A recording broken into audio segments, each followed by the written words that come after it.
Vivez les grands moments d'analyse, décryptage de l'actualité brûlante de l'heure, dans le monde et partout au Congo. C'est sur la chaîne BBC Mpoï TV. Toutes les vérités sur fond d'analyse, décryptage, sans langue de bois. Sur BBC Mpoï TV, on passe au peigne fin, l'actualité brûlante de l'heure. Nous sommes fiers d'être Congolais, nous sommes fiers d'être Africains. Construisons ensemble une bonne société pour nous et pour nos enfants. Tous à la fière, Yakozala Congolais. Tous à la fière, Yakozala Africain. Tous à la na Bomoko, Poto Tonga Mboka, Pona Biso, Nabana Nabiso. Voilà. Bonjour. Bonjour la grande famille de Maman BBC. Bonjour Nabino. Bonsoir. Ici que les Bino.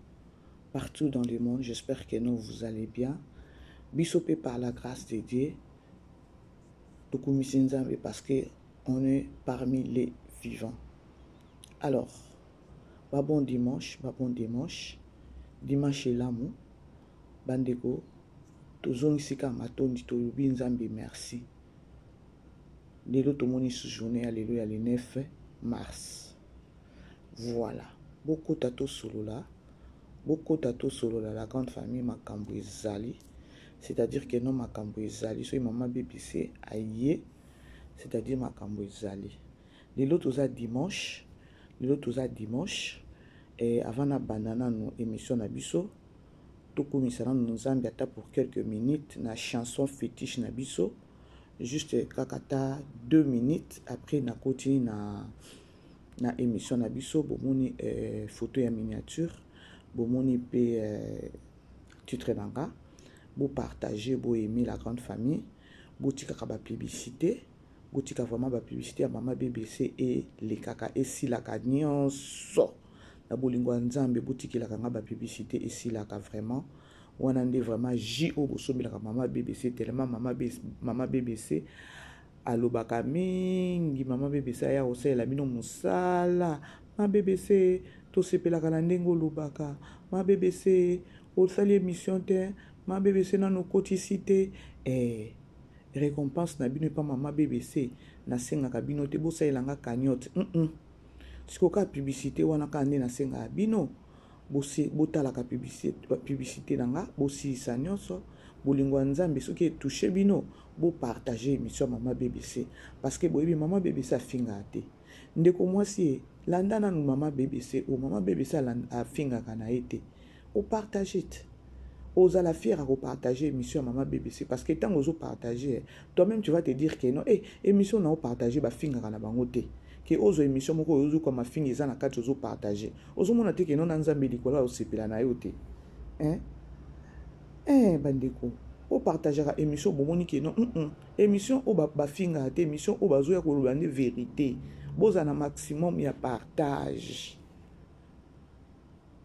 ce qui bozo partager toko kwesa ba oyo bazana toko kwesa to ya ba émission o ezana mafingi pele sur les réseaux sociaux tozo bunda ya koloba keno to ya ta batu o bazo finga te to yebana les soucis na biso. Alors le quoi les toza dimanche la grande famille to komisa tanzambe pour quelques minutes na chanson fétiche na biso mes condoléances sous na famille Libota, mes condoléances na Belle Vie Télévision, mes condoléances na famille à tonton papa Richard, mes condoléances na artiste nyonso, mes condoléances na famille biologique ya papa Richard lisusu na ba connaissance na mes condoléances na communauté nyonso parce que azalaki artiste. Alors tout la nana no moi chanson fétiche na biso parce que to tomber pesa dimanche to komisa nzambe parce que nzambe alobi na circonstance nyonso to yeba toujours kozongisa matondi epai nai. Alors allons-y.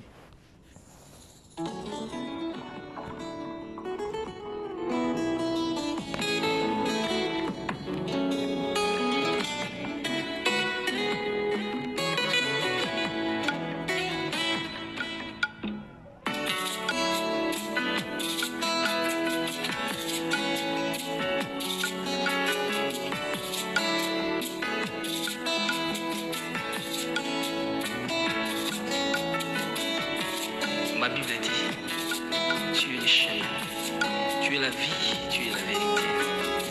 nani alanda yo abunga nzela azali te yango ngai nalobi nakolanda nzela mosusu te nakolanda kaka nzela na yo Yesu nzela oyo ekosaka te.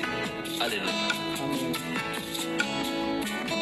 nzela mosusu te nakolanda obelese nzela na yo ozolakisa kanzela ya solo obele yo la vie, la vérité, le chemin mosusu te se yo Yesu nzela oyo ekosaka te se nzela na yo bayebatalelaka yo bayokisa masoni te papa ya bofela bana bitike mosungi ya baveuve mobikisi oyo asekolanga ye liboso ya bamona nanga alongolanga na maboko ya baini banga.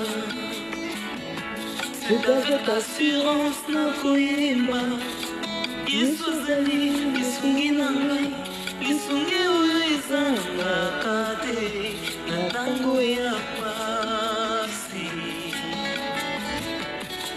olobi na ngai batie liboso na yo banzela mibale kufa mpe bongo kasi olobi na ngai na bongo naye kososola ete yo nde ozali bongo nzela na yo eza nzela oyo ezopesa vie nzela na yo eza nzela oyo toza na assurance ya avenir na biso. Oh Jésus nzela mosusu eza te ebobeli nzela na yo. Alleluya.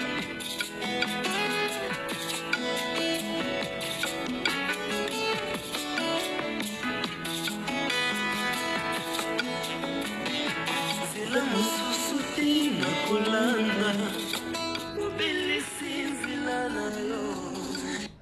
Voilà, tukumisi nzambe ya lelo dimanche nzambe abatela biso nzambe abatela bino ma grande famille. Voilà, bokuta nanu tosolola makambo ezali la grande famille.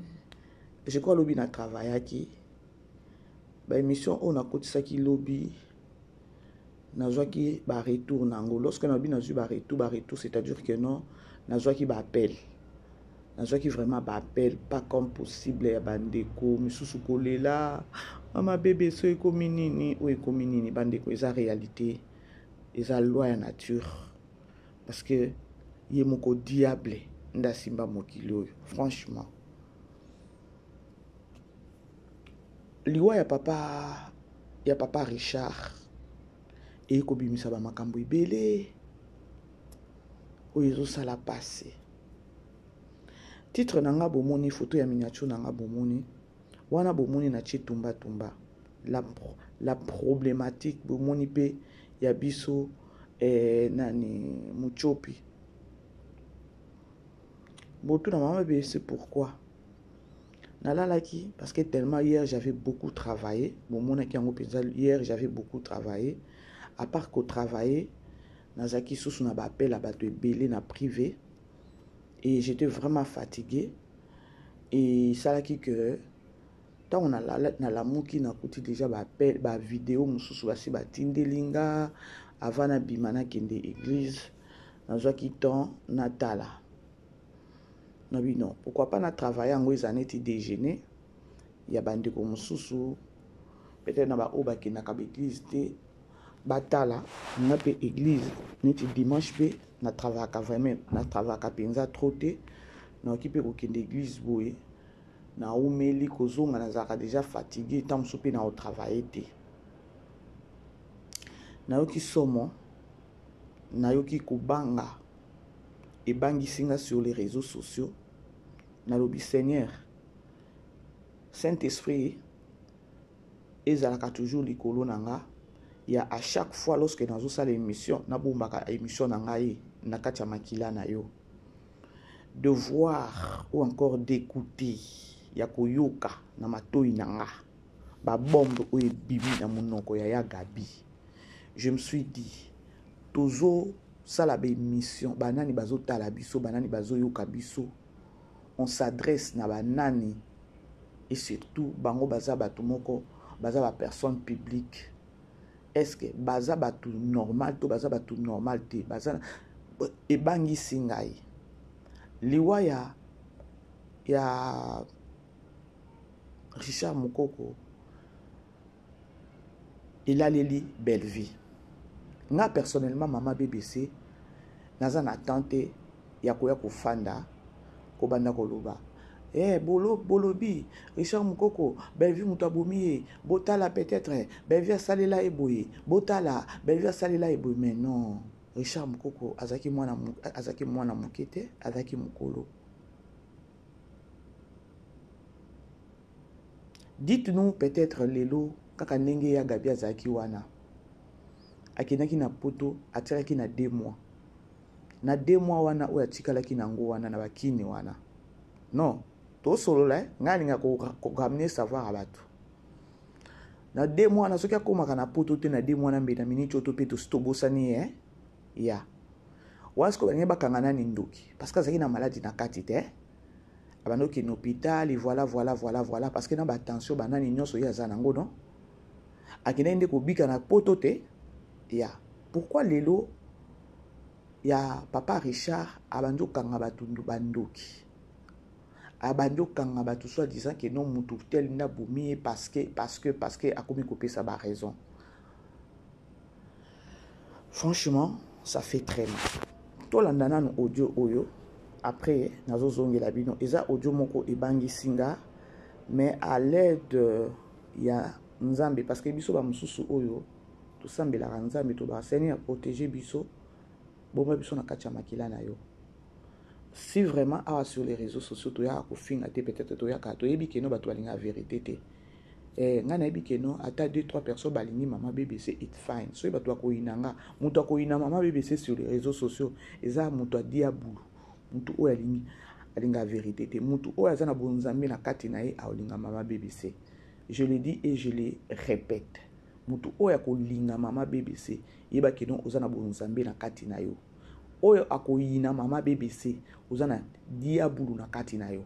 Je dis parce que ngai na ka kofinga te na ka na injustice te na ka koloba vérité na ka telemela ba anti-valeur na ka telemela injustice injustice oui et puis na ka zongisa bato na droit chemin.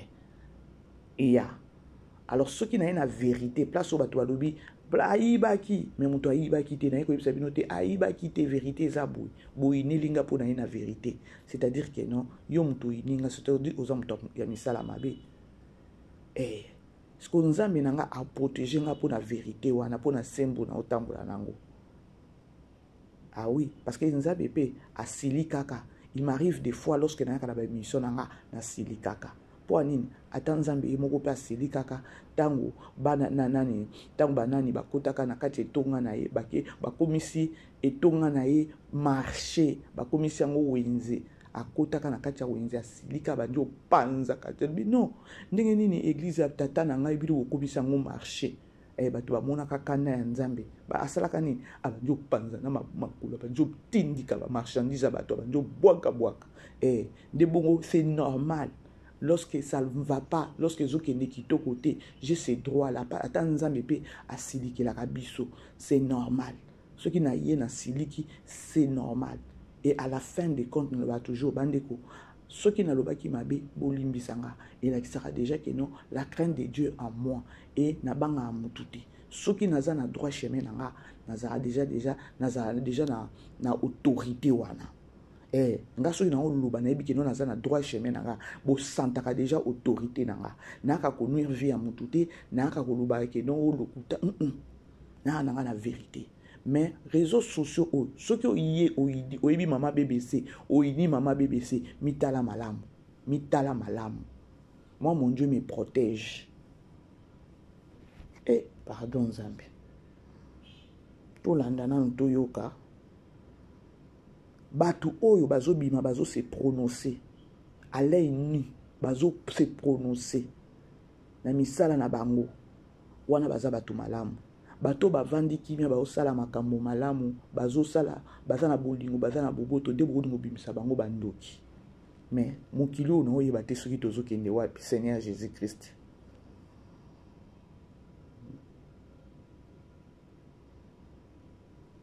Tolanda so na lobi na kanyeli yo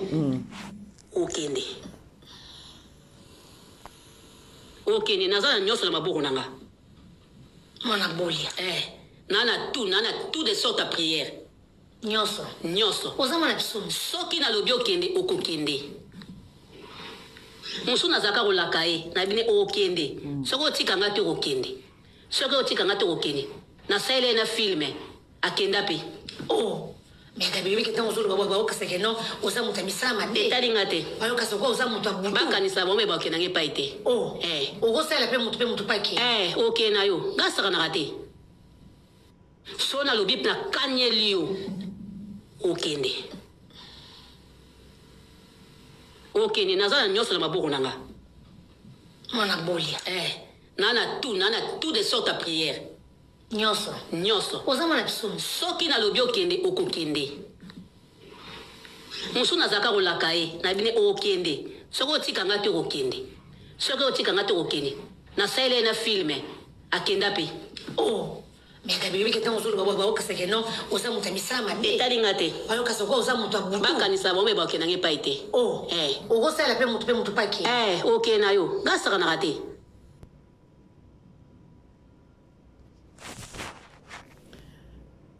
yesu soki akaneli mutu eza grave à ce que je sache bima bango basambelaka na bapsaume na kosambela na bapsaume wana baza na basorte tout ya baprière na bapsaume bon eza te ke non baza na basorte na kati ya bapsaume il y a d'autres psaumes bandeko yango wana na bapsaume wana baprière ya bapsaume nyonso ezalaka ya koprie te mosusu ekozala kaka bayo ozoprie boye omona nzoka ozomipriele mabe. Alors je ne sais pas oyo azoloba wana eza ya ndenge nini, eza ya normal to eza ya molili. Nakangi parenthèse wana parce que naboyi kobeta cette place wana bandeko so omoni mutu asa mivandeli na coin na ye tika ye. Siko problème eza nini awa? Problème eza j'ai vite compris que lorsque bato babimaka le même personne na pluriel parce que sur les réseaux sociaux tozomona bato bayaka na mabe mingi, bato baza na monopole ya koya ya koloba n'importe quoi na autorité et puis baza à l'aise. Ngai nazoyeba te est-ce que baza pamba? Je sais que non mutu normal eza oya se genaka. Nga na yebi que non mutu normal eza oya se genaka. Soki mutu o se gene te oza so mutu normal te. Boyo kandi na oloba. Mutu normal oza eza oya se genaka. Mutu oya se genaka te aza so mutu normal te. Parce que ce qui est à chaque fois zobima, on se gêne même pas. C'est-à-dire tu n'es plus normal. Tout le monde a ce qui est abimité. Oh mususu telesi. Liboma mususu yeo ya bandio bima isusu oyo abeta kama afukamela muninga ne mwasi. Mais écoute na retoucher te pour na opese makambute. Na opese makambute po eza pe kozanga soni yo moko banda kijali luna yo moko lobaki noko soki kosukola makolo na kosukola bafuteli yo bafutaka yo te kijali luna yo ya yo moko ozela po bacha yo filme bakocha pe na filme te po na kijali luna ya buzoba obaluki mais il faut yo ka soni osilama mais lelo bimi po banda kobwakela mutu wana masasi noza mutu te oza kiwelewele. Excusez-moi pour les termes. Comme on t'a bon ma bébé ça ya kofula na ya kofula ite na nini yango ebandi ndeni et soki wana te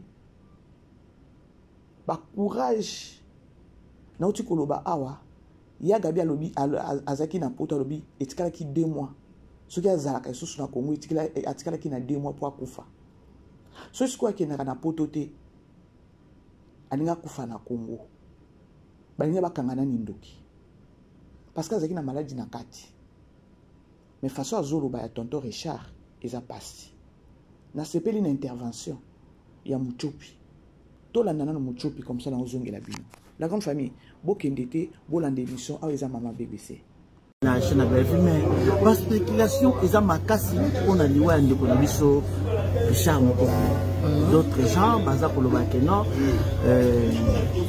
Richard Mukoko akufi na choc ya Belvi parce que hier avec besoin de ma film était impressionnant na évité potango Prince Najwa na film yango on a vraiment musala ya ngwana na jouer na film yango ngana okamwa parce que film yango na dirige biso papa Richard on film ebele nyos na Candista to yebi ke Belvi mo ba simbara Belvi TV Candista pour le moment to yebi ke moto dirige biso za Richard Mukoko bato balobaka wana na yebisaka bino bapapa na ngai boyokaka biso toza na intérêt moko te ya koloba soki lokuta to nini boye te moto nyonso omona générique te mataka te bandaka ti suka bakomona moto akodirige film eza Richard Mukoko mbongo ezouta wapi et pas Belvi non si Belvi apesi chance apesi charge dirige film wana na Candista sikoyo akokufa na choc par rapport ya nini aza moto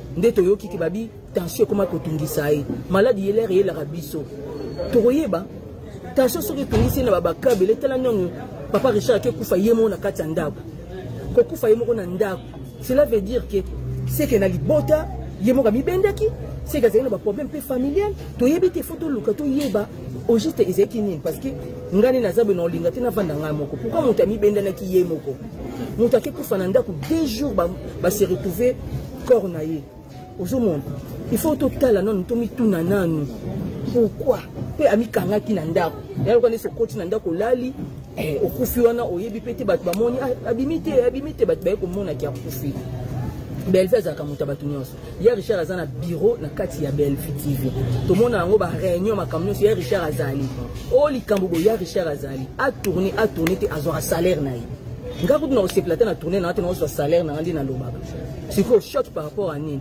soki azalaki na choc par pas Belvi pona nini te na ba chaîne nyonso ebele babengaka ete il fait pas benga ete pour les longs, on a nazaka likolo moko esika moko te na posa nazala partout chaîne be siko ba chaîne wana o ba osa banalise ke akufi na choc pour na Belvi siko ba chaîne wana ona nini te ba ndeko kobenga ya Richard nde yango makambo tout tika koyoka biyoka eza maladi eza makambo ekomi eza na ngote o ba les on dit bazoloba wana okamwa na okamwa ba papa chef bakufa pe si scène tomona rango tomoni pe bandeko na biso belé bazokufa ezaka pona théâtre te ngaso yinga rosi lo na bina kufa pona théâtre senga mona nga zo bana abonyama ko lelo sina théâtre botina bino ngai te na revivre OK nalandi na ba chaîne mususu la kota kombo ate nandi bache voice ya via bazolo bakete Richard Mukoko azalaki mwana ya via et puis Belvi ndengani bazolo bake azali actrice aza acteur à Belvi donc tout ça là ko interpréter ndenge ma impression na otango zoka biloko bongo ngana landaki yango émission mama via lobi mabete papa ngana loba ngo na ote pa mama linga lelo mutu musa ko yake ngamna fula muchopi to tika batu bayeba oyo nini tozoloba bakanisa pe o bazokanisa toboya ngo te mama via azaki clair na message na ye alobi ke ye bande ko travailler na Junior Nzambi nde mutamemela ye ya Richard tozalaka bazalaka na ba Belvi et ce problème ité so le Belvi sali parcours ni atali ke azaka directeur technique na biso azaka bien pourquoi pas na benda ye tozalaka na les amis pas major zozo tozana ba Tommy l'air Belvi sali makamni azui Tommy azalaki pas Belleville et pas ya major et ça problème ite yaya nga na omona mabete mutu na mutu olinga abimisa makamne na lobaki yango déjà na saki analyse pa nanga nga na lobi soki mutu akufi makambo bima kaka même si na ba famille na biso okomona tande ekonomo ko akufi na famille ekomika ba négligaki ye basalaki boy makambo ekoloba maka nango kaka na lobaki ke ya Richard azamuta kimia to lele na kimia ya Richard azamuta matalana te tolela papa wana na kimia ake na kimia aza muta bandi théâtre lelote a travailler mama vie alobaki yango bien abi avant Richard epa nanga auta rappeler ma couple mosusu ozo comprendre c'est que Richard aza mutu ya batu nyonso ya Richard dans travail n'est pas Vincent ce n'est pas Vincent Toulouse na ya Richard nozala c'est que pe Vincent Paul Babé que azape aye ozo monde les gens pe akufit coquette na moni coquette a telemi pour na matanga ya Richard les gens pe na minute ya Richard aza mutu tout yaya totika ba les gens dit maman vie a été clair na message na ye a lobby yango fille a lobby do monde très important a lobby que en tout cas matanga ya décoration Richard déjà matanga ba nyonso mais na kati ya bemission na mission to ka parti moko question mo yaki abi que non ba na côté belle fille bazo boya ba baya matanga wana za lokwa tika ya family bota wana eza batu mususu bakoloba yango eza mama papa oyoka pe yo bosani batu ya ba chroniqueurs ba créer kabisa eza kwanga na osala émission boy na oloba nanga mais eza batu mususu bakata ba parti ba développement bakina na ngeye mususu matanga ya Richard akufi ngamona lobaki aza ya batu nyonso quand a yo so yebike osoisano rosité o tia caméra liboso na kwani éviter ndesingeza batu mususu babungelanga ba bordi babetela ba bordi jamais okoya caméra ne peut poser une question yebaki non répondre te non bano na longwa wana Solé no bano longwana eke na TV po akata okata te olikani bat ba monanga mabe. Eza no gravité yaya. Mukile zo tambola nkaka bombo. Soki muta boyi, aboyi. Soki muta bat ba so raisonner ke bango ba sali kana bango. Kwani. Si bat lobi na bino ke te to lingi te to na réunion na biso biso to sala makamna biso boza no kuna. Bino bo monyo baka o te bango ba komisa makamna. Surtout kama réunion wana pena ba biki no ba filmer te mutu ba barrière réunion ka famille bota et bien ba problème hein. Papa na ngai internet e tambola lelo biso na soit clair. Baka par cas. Soki kawana ba sa réunion na bango ba moni o te mutu na bango te ba biso ke papa kozana image te bon c'est to discuter moi comment bon. O lelo comment so mbongo moi zobima ba salbi même so ba boya ki ba biti to lingo le kana TV te. Mais mutu muso azio na ba façon. Si vous pouvez comprendre, c'est pas bon qui pour nani. Pourquoi la lobby va salir? Faut tout là. Mais les gens ont internet c'est comme le quoi tribunal na biso parquet na biso. Ba tout ça comprendre que là yo lobby ka likamba zion ya soleil ba boy ba filmer ba boy ekeipe. Même si ba baza makanisi wana te. Ngana okoti la motuté na za tout droit au milieu du village na olinga to lela yaya na kimia. Tout tika bazizani. Tout tika vraiment tous les layers na kimia. Yeba ki ya Richard à travers ba te belé. Ba te nyos bolinga ba sala makam na baza na ba groupe na bango. Elle m'a dit que je suis allé makamna ba osele le canadiens. C'est pour le banim. O te ba tole bi ba salibo. Richard Mukoko zoko tala ke azala ki vraiment osala na bela production. C'est ainsi que moi qui bervi a telemi na famille bota ba telemi. Exact clair papa, exact clair. Ngalelo soki nazana na chaîne moko songolo o ba futa nga. Soki na kufi chaîne on a ana droit. Hier Richard notre travail na bela production. Les autres travaillent dans Belleville TV. Belleville TV, ils ont un candidat. Chapeau, ils ont Belleville. Il faut attiapa. Et puis, ils ont pas commenté. Famille. Et ça passe la grande famille.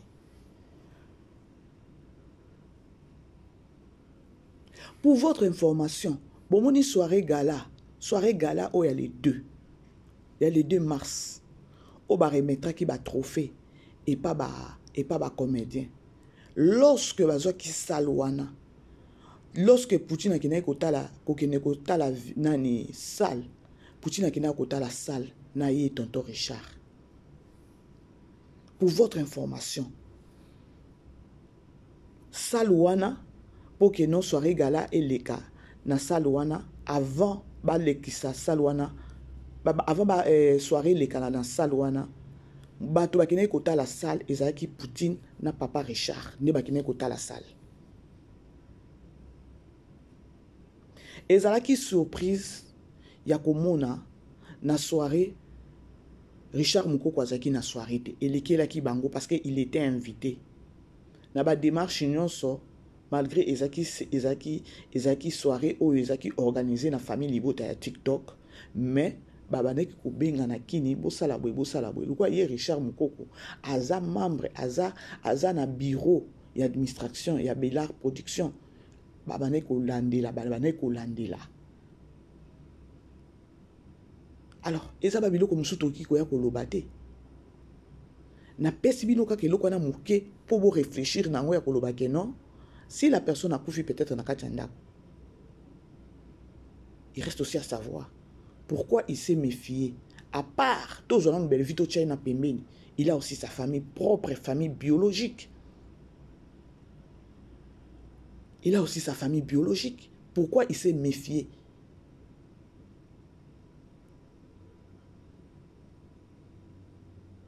salle bakina kota na belle vie les deux il fallait zala kati ya salle après ba na ndenge soirée sila ki na retard l'état bato ba welela ko banda ko zonga et voilà le lendemain mususu na doye ko yoka keno akufi comme pour dire que non vous allez vite comprendre que non les deux wana peut-être azaki déjà na ba malaise.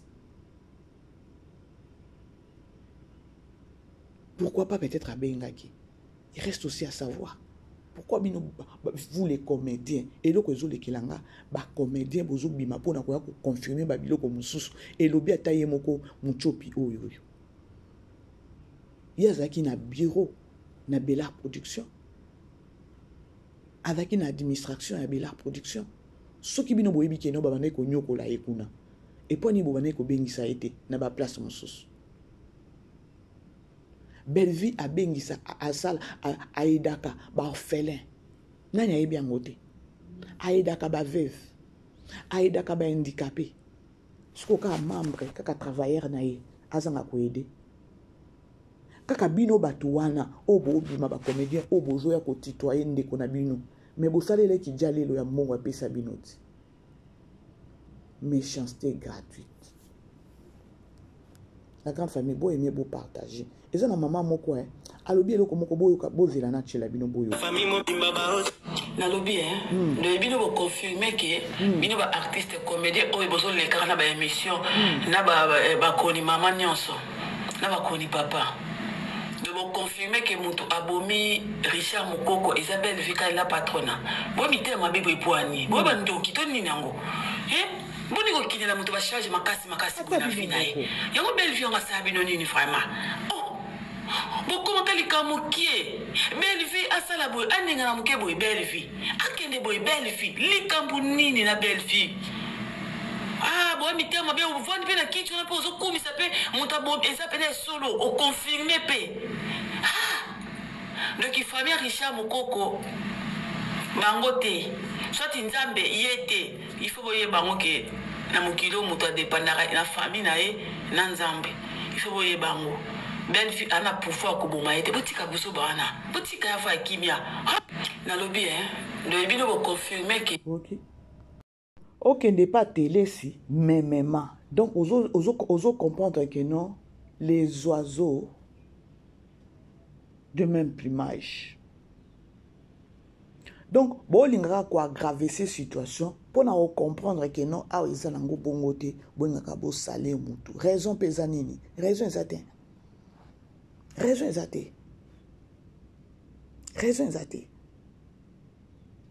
Si vous avez un problème, vous avez un likambo oyo. Vous avez un problème dans la vie. Vous avez un problème dans la vie. Tongo awawa. Avana. Eza oyo likambo ya oyo. Sona lobi na kanye liyo. Okende. OK, ni nazana nyoso na maboko nanga. Mona bolia. Nana tout de sorte à prière. Nyoso. Ozama na biso. Soki na lobi okende okokende. Musu na zaka kolakae na bine okende. Soko tika ngate okende. Soko tika ngate okende. Na saile na filme akenda pe. mais tabi ke tan ozolo baba okasa ke non oza muta misala mate talinga te alokasa ko oza muta butu bakanisa bombe bakena pa ite oh okosala pe mutu paki okay na yo gasaka na rate sona lobi na kanyeli yo la grande famille sikoyo image ya bato babimisi eza ya Suzy Bandu image bato babimisi ou encore photo bato babimisi eza ya Suzy Bandu bokomelanga na bacommentaire sur likambo oyo moto aboma Suzy Bandu nde ye ou bien ndenge nini nzambe na bomoi kobanga nzoto malili kobanga yo boma mutu kuna po lobi bien ke no akenda pe na mabele na sa mabele koto ozokanga pe mutu ke no abomi boyi bande ko confuse boyebi ke no mutu nange epete mutu nange ebaluki 1000 fois na mbala moko na comprendre makambo yango te mutu oza na bacourage aboyi na salela ye pe théâtre akenda pe na sa mabele bandeko les artistes et comédiens vous en dites quoi na makambo yo nzambe na bomoi seni abombela biso Poutine naye komona keno nayeba te soki boluka nde bokotisa Bellevue na sa mabele sepe ndenge me o wana nde NON parce que nzambe aza ka soki bolia mbongo na ete mbongo ya Bellevue nde eganga ka soki asala bino bolamu te soki asala bino bolamu jamais na nzambe likolo otika ye te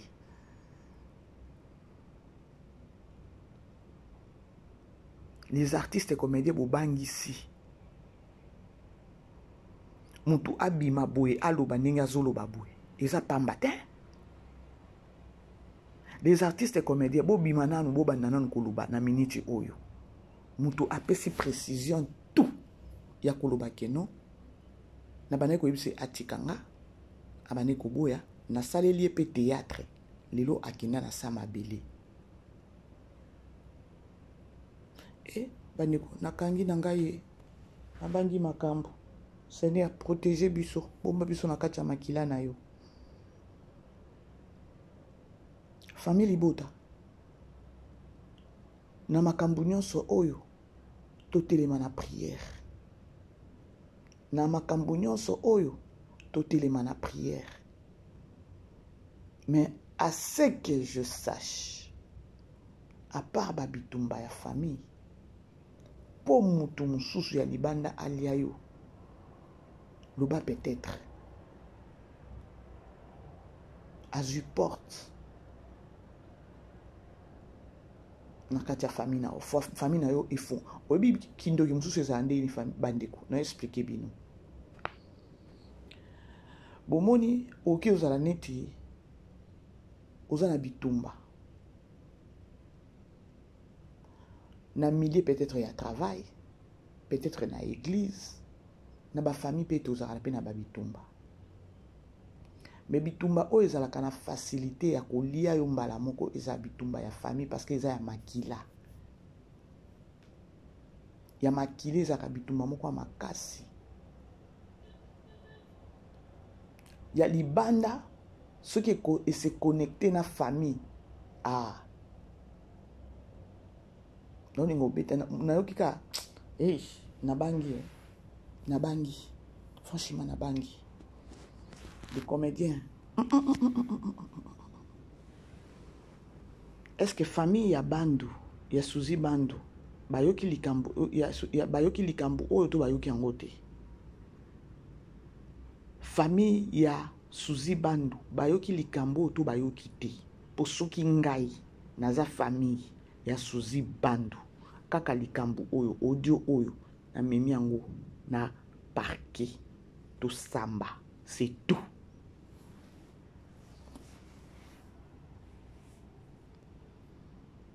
soki ngai ma BBC nazaki famille ya Suzy Bandu na kozwa kaka eloko oyo na memi yango na parquet ça fait mal olongola moninga na samoi oyo on dirait yo kotikala libela.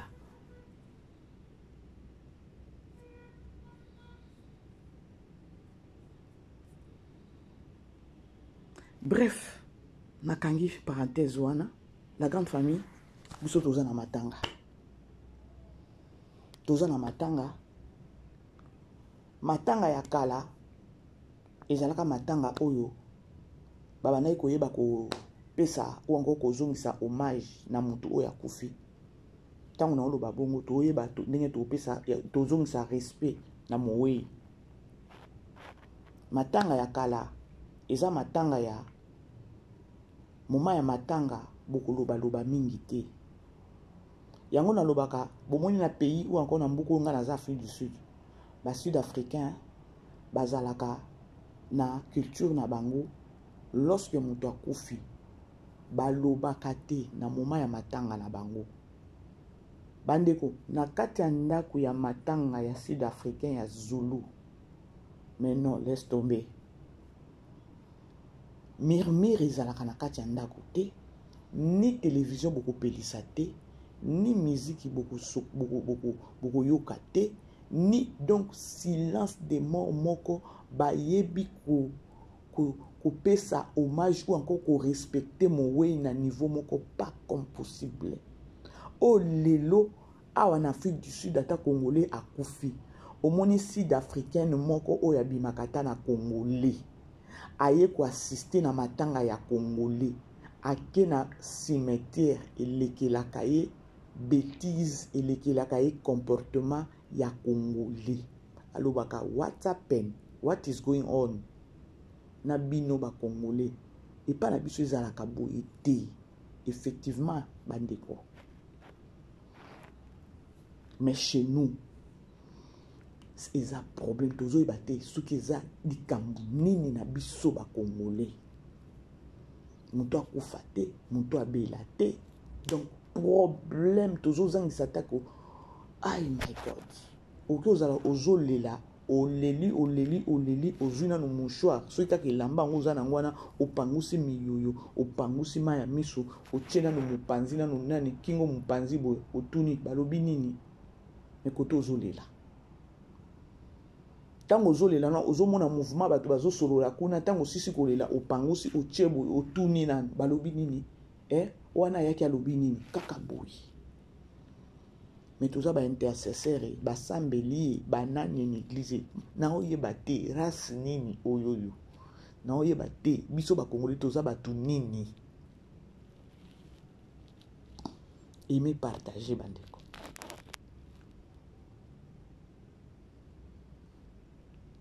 Mitema donc tolela kana biso ezaka lokuta ou tolela kana biso te ata oleli te problème yango mona lelo mutoko ke ozala boye pa akufeli mobali olalela aboti na ye courage ya ye moko asala ba makambo po ata leli bokotonga ye beta atelema ye moko asala ba makambo mobali ndenge akufi accompagner mobali ne na kimia. Naïbi y avait une femme, akufeli mobali, ye moko atelemi papa, silence ça kangi longi. But atongama, mais après, moi je l'avais compris, nabi, oh penza azwa vraiment caractère, azwa vraiment courage pour na comportement ba Congolais.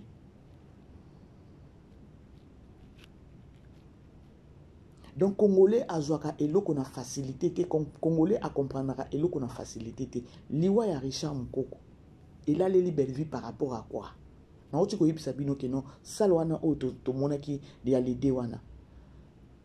Tango Belvia kina ko visiter salwana na Ipen ba kina na Richard Mukoko. Tant que administrateur parce que aza membre ya Belard Production ba kina na Richard Mukoko. Kozanga absence na ye ya lede batu nyonso ba kamwaki. Comme pour dire que non, il devrait être là. Parce que vous condamnez mon tournée. Bah démarche non, il faut que ça la bouille. Nanini, non, yé azalaki wana yé ba qui démarche tout pour l'aider. Pour votre information. Parce que vous là c'est la belle vie pour nani. Pour ne pas peut-être que le baba makamu parce que ça vaut à rien. bino bo memana ka ne bo memana boloba o nyoso bokuluba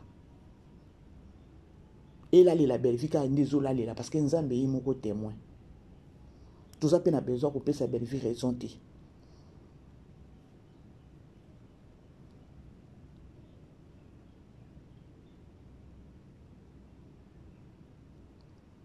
Aimez partager la grande famille. Bon, aimez vous partager.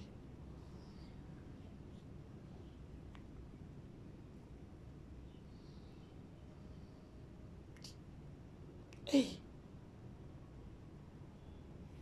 La grande famille, je vous aime. Hein? Je vous aime. Nabangi kaka, nabangi audio oyo, nabangi. Mais ce qui famille ya Suzy Bandu, baza famille moko vraiment nani audio o vraiment eza nani à l'appui hein, preuve à l'appui hein. Eza vraiment preuve à l'appui parce que mutu ki ozanga koloba bozo lobozo zanga ta ozo bossa na keno la personne o accueilli aza na famille, elle a laissé une famille na ebité atika pe bana abota hein, atika famille na ye ba perdre mutu na famille na bango mais yo zo audace koloba boye.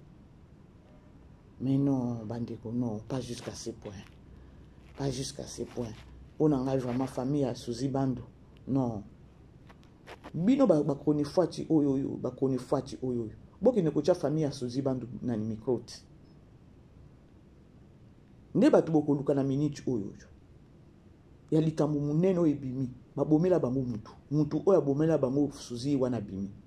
Boki ocha bango micro. Matière yango na boke ko tcha famille na bango micro.